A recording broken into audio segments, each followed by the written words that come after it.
এখন শিখেছি। ছোট পর্দার পরিচিত মুখ সিদ্দিকুর রহমানের সাবেক স্ত্রী, মডেল ও অভিনেত্রী মারিয়া মিম সামাজিক যোগাযোগ মাধ্যমে বেশ সক্রিয়। নিয়মিতই ক্যারিয়ার ও ব্যক্তি জীবনের নানা বিষয় নিয়ে পোস্ট করতে দেখা যায় তাকে। এবার ইঙ্গিতপূর্ণ পোস্ট দিয়ে নতুন করে আলোচনায় এসেছেন এই অভিনেত্রী। সোমবার 11 মে দিবাগত রাতে নিজের ভেরিফাইড ফেসবুক পেজে কারো নাম উল্লেখ না করে ক্ষোভ প্রকাশ করেন মারিয়া মিম।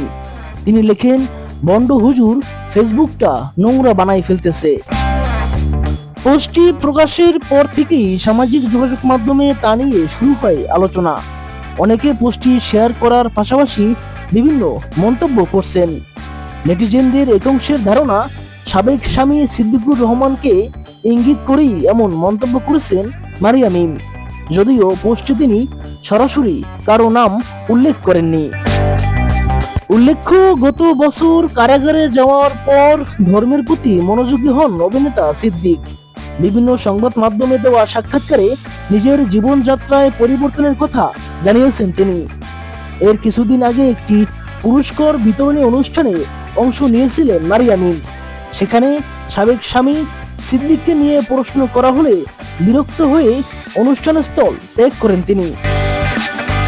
প্রসঙ্গত 2012 সালে সিদ্দিকুর রহমান ও মারিয়া মিম বিবাহ বন্ধনে আবদ্ধ হন। 2013 সালে তাদের সংসারে জন্ম নেয় ছেলে আরশ হোসেন।